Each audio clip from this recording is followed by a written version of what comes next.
أعوذ بالله من الشيطان الرجيم بسم الله الرحمن الرحيم نحمد ونصلي على رسوله الكريم.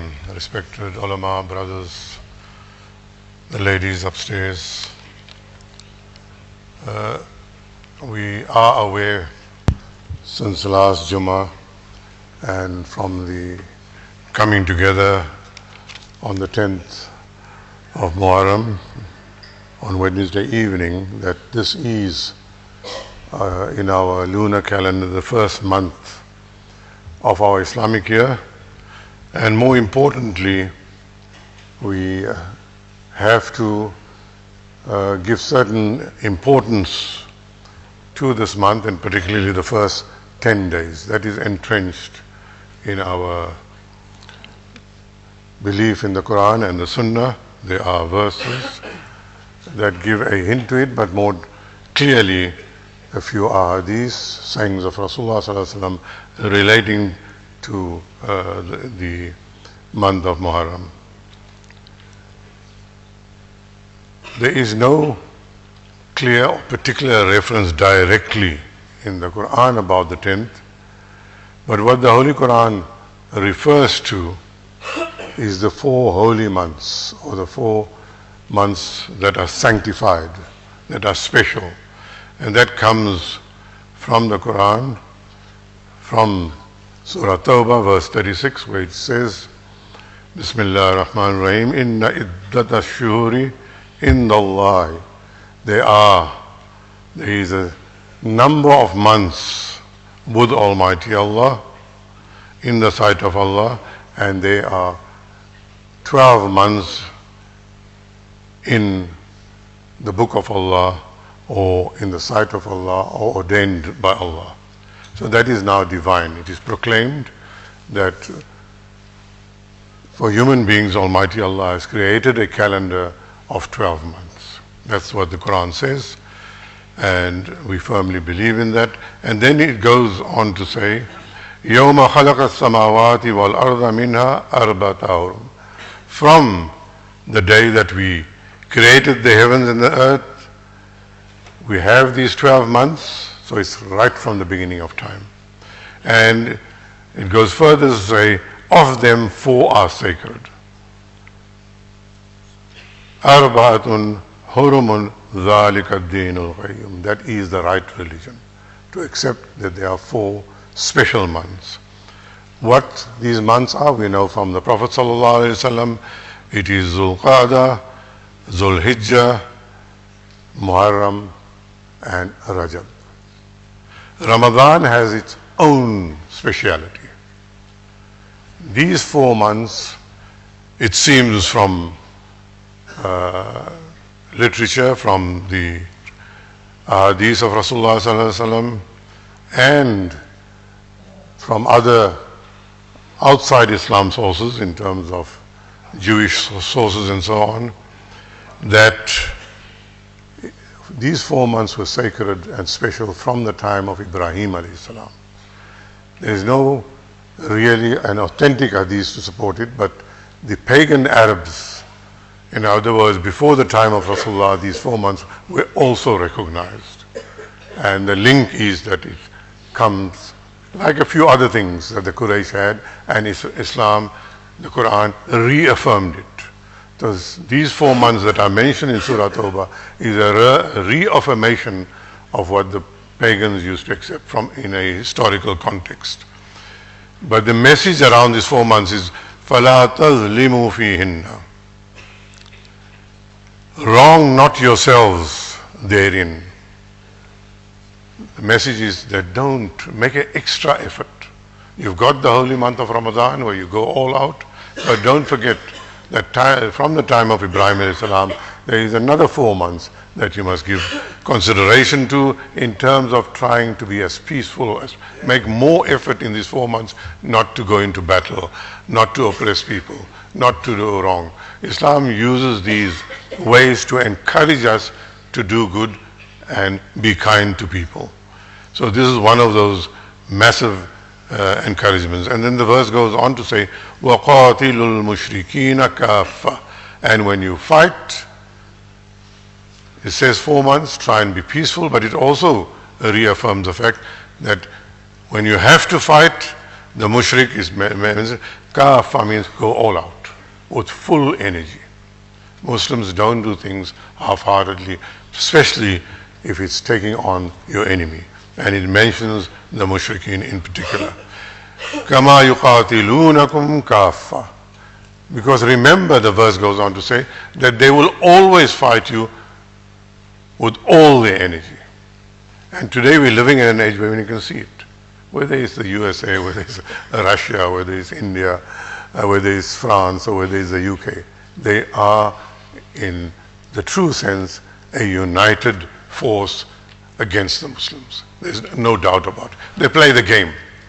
So they say, all right, for a couple of months, America will be in the forefront. Then we will seem to go against you, and then Russia, you take the forefront. This game has been played. There's enough historical evidence of the last 200 years that this game has been played as the West became a superpower. The evidence is there. This is not the occasion to do that, but the evidence is available how they have played us all the time, the manner in which the Arab world sanctioned the creation of Israel. Don't think that the West did it. In the end, it was sanctioned by the Arabs that that would happen. They approved it. We need to go into our history. How did it happen? How could such a big mistake? But that's the reality. And it also doesn't give us the right to say, but remember, Rasulullah came from the Quraysh. And the Quraysh are the leading aspect of our revival in the long run. So don't get, because of occasional incidents, don't become a group of people that condemns Arabs without thinking. We don't condemn anybody without thinking. So we must not make that mistake.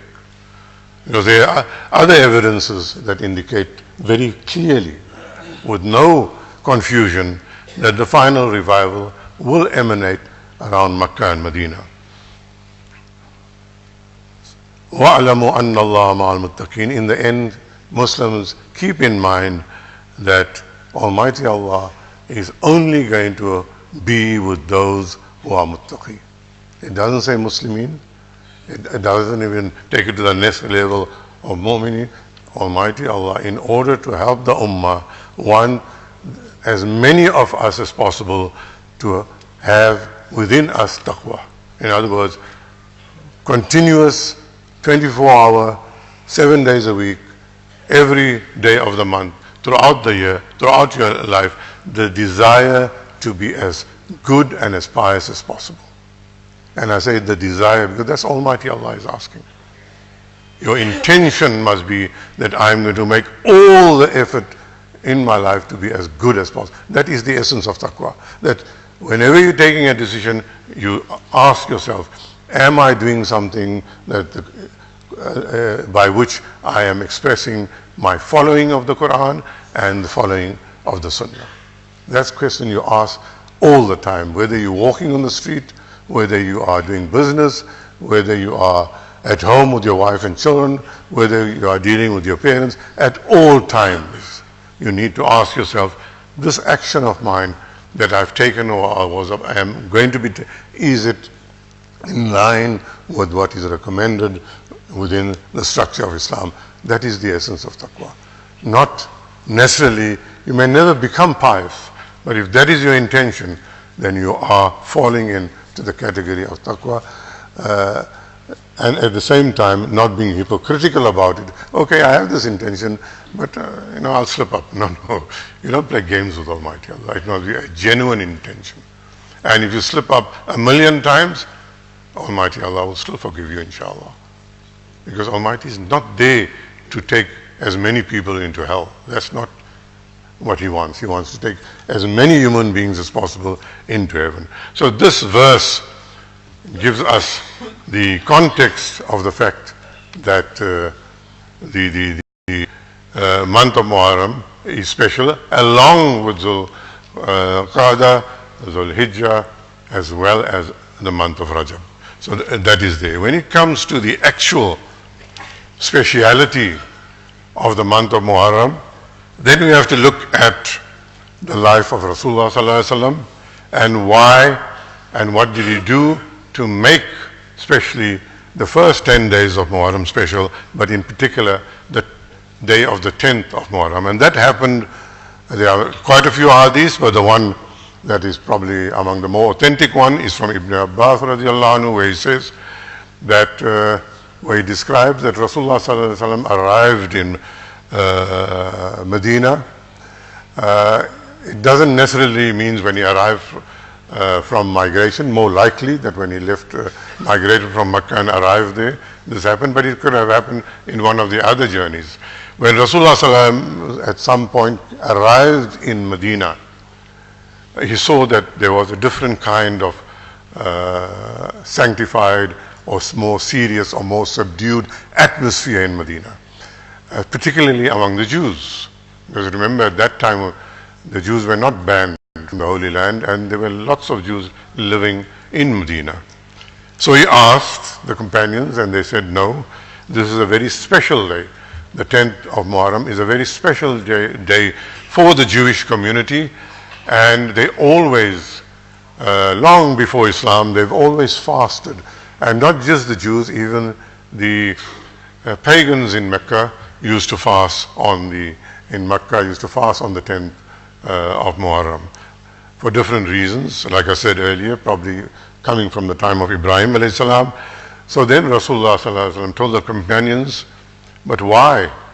And they told him that this was the day on which the Exodus took place, when Musa alayhi salam left, was ordered, was commanded by Almighty Allah, when things had reached a total breaking point and the survival there was no means of survival really. So Almighty Allah then told Musa alayhi salam that you now can leave the country of Egypt, and this is where you're going to go. You will arrive at the sea, and you have to cross the sea and go to what is now around the area of Palestine. So Musa alayhi salam, without hesitation, not like us, oh now there's a sea coming, and all the excuses one tends to make. He didn't. The Israelites, the Jews, were skeptical. They were always skeptical if you read the history of Musa alayhi salam. So he left Egypt and he arrived at what historically seems was the Red Sea. It couldn't have been anything else. So he arrived at the Red Sea, and now he stopped, obviously, 5,000 years ago, plus minus. How do you cross the Red Sea? It's a different world. And he stops there. No doubt in his mind that it's an order of Almighty Allah and something will happen. And then he's told to knock his stick. Remember the stick, the asa of Musa alayhi salam, is very significant. And the sea opens up. And he walks through, you have heard about this. He walks through with all the Israelites. As soon as he's gone over, in the meantime, Pharaoh is pursuing them, and he sees the sea has parted, and he also enters just before the Israelites with Musa alayhi salam move out of the sea area and on proper land. Pharaoh is now in the middle, and the water, the sea is instructed to close around Pharaoh and drown. And the Quranic verse says that he drowned, we all know about it, and that his body will be preserved forever. And it is still up to today in the Cairo Museum, and is known to be the Pharaoh that pursued Musa alayhi salam. So that's the historical thing. So Rasulullah sallallahu alaihi wasallam fasted that year. That was the only time he fasted on the 10th, on the Ashura. And during the course of the year, he then told the people, after having fasted on the 10th, that if I am alive the coming year, then I ask you, I command you, O companions, that we will be fasting on the 9th as well. And the reason he gave the companions was that we will fast on the 9th to show that we are different from the Jews. We're not going to follow strictly their habit of fasting on the 10th, but we'll add one more day, and the ulama have said that it could be the 9th, and you can, if not the 9th, make it the 11th, but preferably fast for 2 days, and it's not compulsory. You can only fast for the 10th, and that 10th is also mustahab, it's not compulsory. There is literature, there is hadiths indicating that the fasting of Muharram was established almost or as a compulsory fast before the fast of Ramadan, whole month of Ramadan became compulsory. Then if it was compulsory, it disappeared. But these are incidences. It's not very, we don't have to be too technical whether it was farz or not farz. It's a non-issue.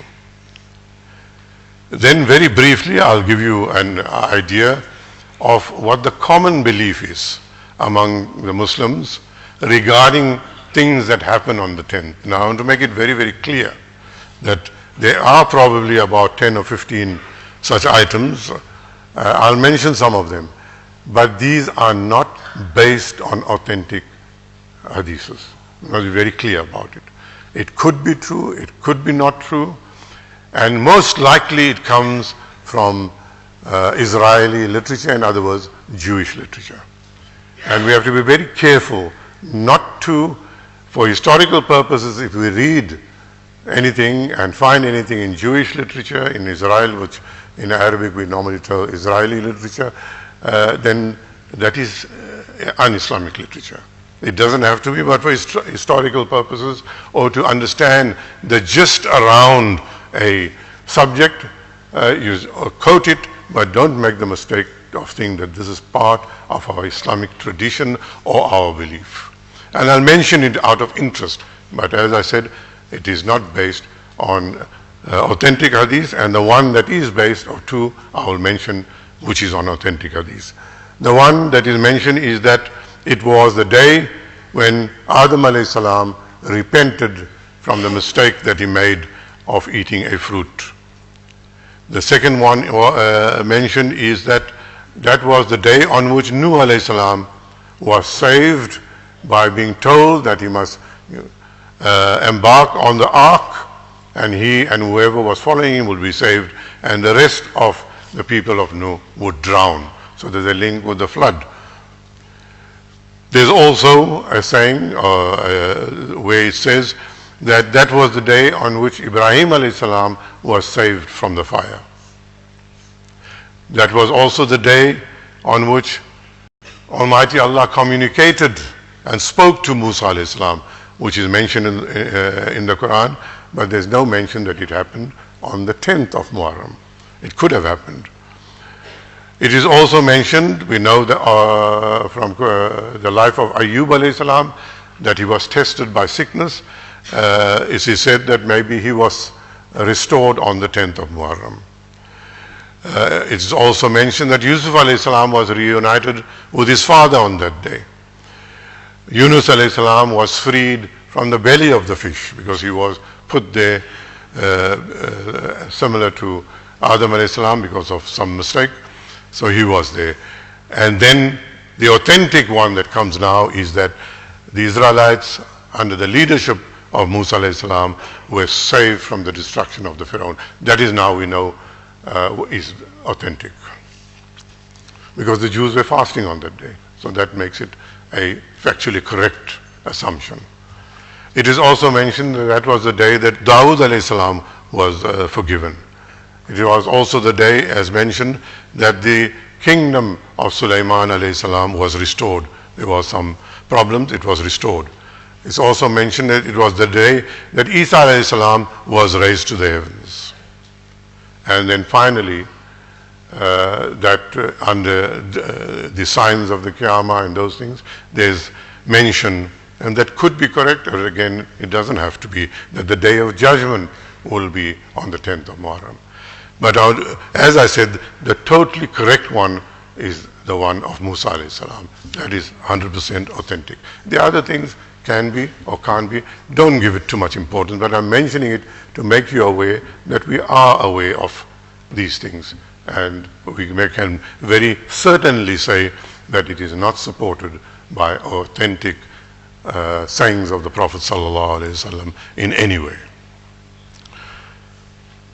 The other aspect that comes in, and very significant, very heart-sore, an occurrence that will make us shed tears, and does from time to time, and that's the only occurrence that happened after the demise, passing on of Rasulullah sallallahu alaihi wasallam.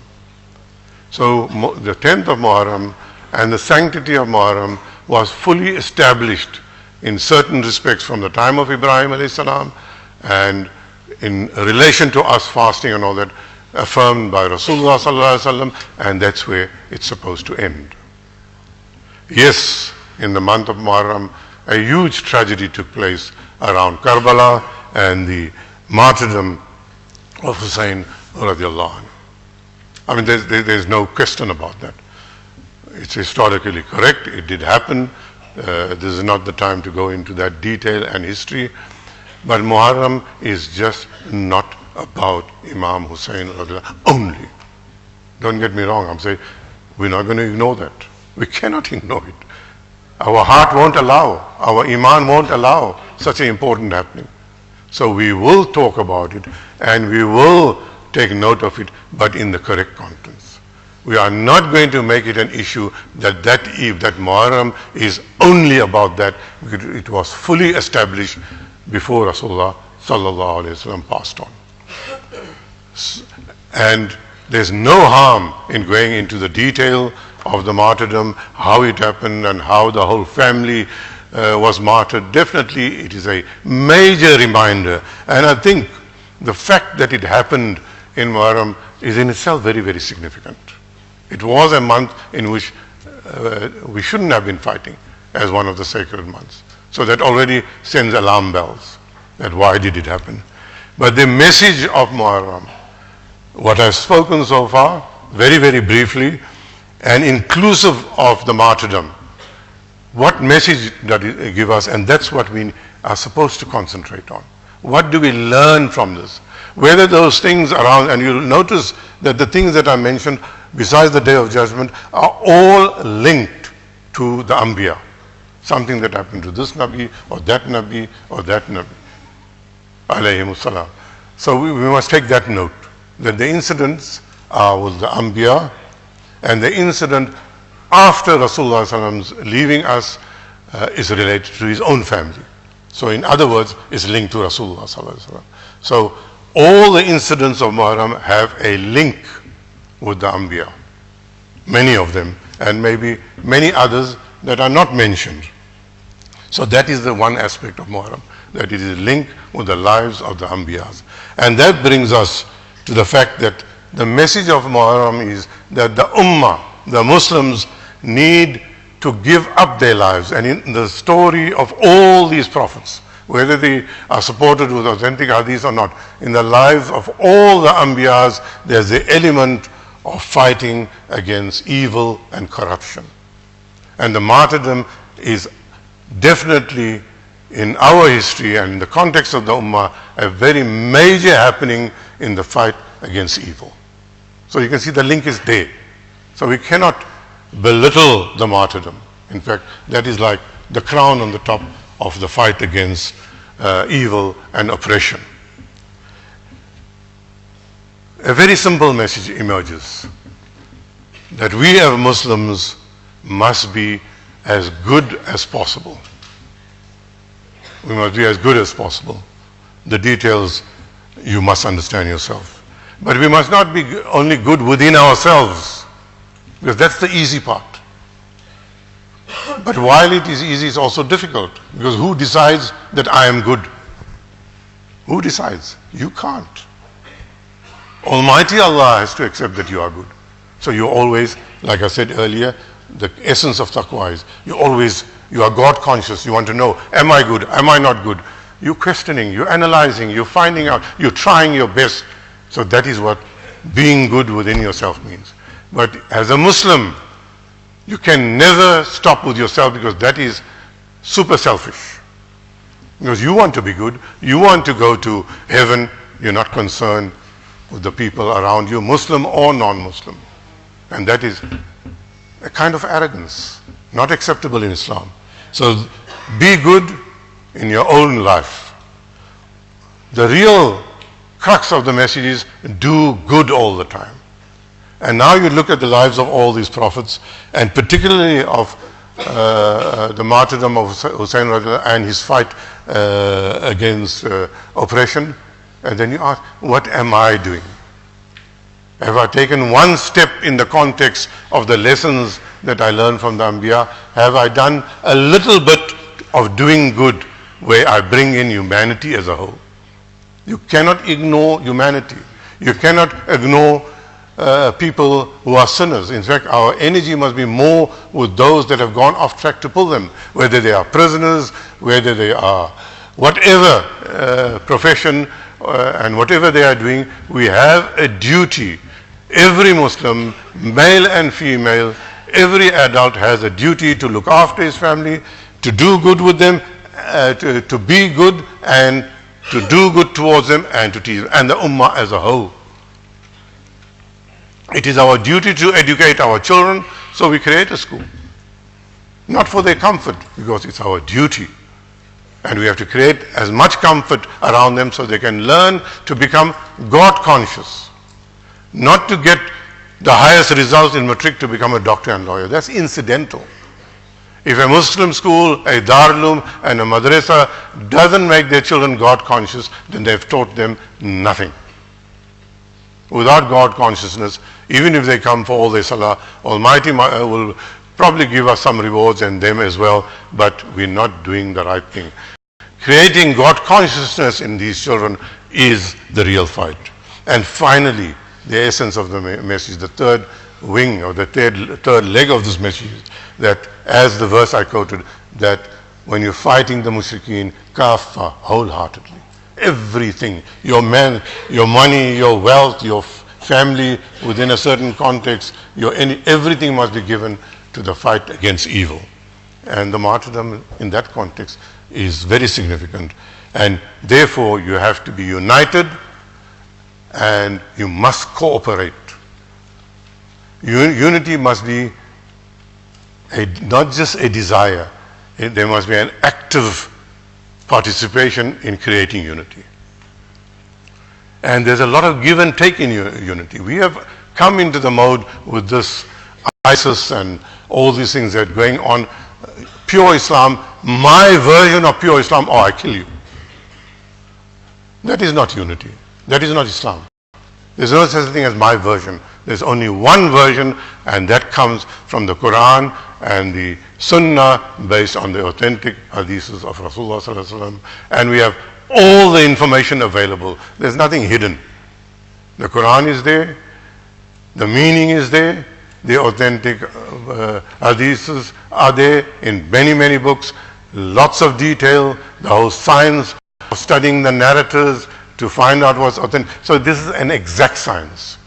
The Sharia is based on exact science, not on speculation. Science, scholars of science, whether it's Einstein or even Hawkins now, whether he's a disbeliever or anything, regardless of science, emanates from speculation. Religion comes from revelation, no speculation. So what we deem in this modern world as speculation, and we link it to religion, is wrong. Science is speculation, is assumptions. The scientists say it. That literature is there. Maybe our physics and biology, life science teachers should do a little research and bring it to the fore, that science is based on assumptions. And if you really study science, 9 out of 10 times they are wrong. That one time when they hit, we go berserk. Like, oh, it's wonderful. And we try to feel that science is more superior to religion. I mentioned about the parting of the sea. There's today literature and evidence available that in that period that Musa alayhi salam crossed into the peninsula, the Arabian Peninsula, a happening did take place where the sea would have parted. An earthquake or something. But it was actually Allah's order. But evidence is available that such a happening did take place. I'm only mentioning I don't like giving importance to the geographical facts or facts around these things, because our belief is not linked to science, and our belief is not linked to facts. It's linked to the message of the Quran. So such a happening did happen for those who think, where did the sea part? How could the sea have parted? You have an earthquake, you have a tsunami, and you can also have a parting of the waters. So there's evidence of that too. So this message that we need to, and then because Musa alayhi salam's life is key, he is mentioned among all the Anbiyas the most in the Quran. And there are references, about 136 references to the life of Musa alayhi salam. And that is important, and we can see it in the context of the fight going on for world power today, and is being led by the Jews. And therefore, in conclusion, the life and the happening of Musa highlights three things for us, and it's quite brief. When it mentions Fir'aun, it makes us aware that until the day of judgment, from time to time, there will be oppressive dictators. And therefore there's detail about Fir'aun and Musa alayhi salam. There will always, from time to time, be oppressive dictators. Linked to Fir'aun, there are two characters mentioned, Haman and Qarun, both in the Quran. Haman is linked, and you can link this to what's happening in our country, political corruption. We see it today. It's all over the world, but South Africans are experiencing it with all in our political arena. So political corruption, and the leader and the worst kind of political corruption was displayed by Haman. And then the third one was Qarun, who was the symbol of using wealth to manipulate. And we have, this is the three evils that we need to fight. What did Hussein radiallahu anhu fight against? Political corruption. He gave up his life. He gave up the life of his entire family. Who was he? The grandson of Rasulullah sallallahu alaihi wasallam, not just another Muslim. So in other words, Rasulullah sallallahu alaihi wasallam taught the companions and his children in such a way that they could go and give up their lives to fight against corruption. Where do we fit in? This month should remind us about that. When it comes to wealth, we must ask ourselves, am I using my wealth for the benefit, not just my family and myself, but the ummah as a whole? That's what the message is here. We must find out. So it's oppressive dictatorship that we will always fight against. We will always fight against political corruption, and we'll always fight against abuse of wealth. That is the fight that we must understand. There is no fight to rule a country. Nowhere in Islamic literature are we told that we have to go to war to become rulers of a country. We must go to war to fight corruption. So if there's corruption in Egypt, we must fight it. Whether it's wealth related, political, any kind, we're going to fight it. If there's corruption in Syria, we're going to fight it. It's compulsory. That's the message of Muharram. It's not a choice. But we must learn about it. What is the fight and how we fight? Again, no time to go into details. We can't just say that now there's a Khalif appointed in Baghdad. We don't know his life, we don't know his details, and he says, young people, come, so we pack our bags, we disappear to Syria and go into Turkey or go wherever and land up in Iraq, join ISIS. Where does it come from? That's blind following. You have to know who the real oppressors are and how to fight them. It's not a youthful, off-the-cuff decision. It must be a calculated decision of the scholars, coming from them after we are united. If we're not united, that's why these young people are getting frustrated. So the ulama fraternity in particular and the elders need to wake up. We are doing a disservice to our youth. They want to go and die.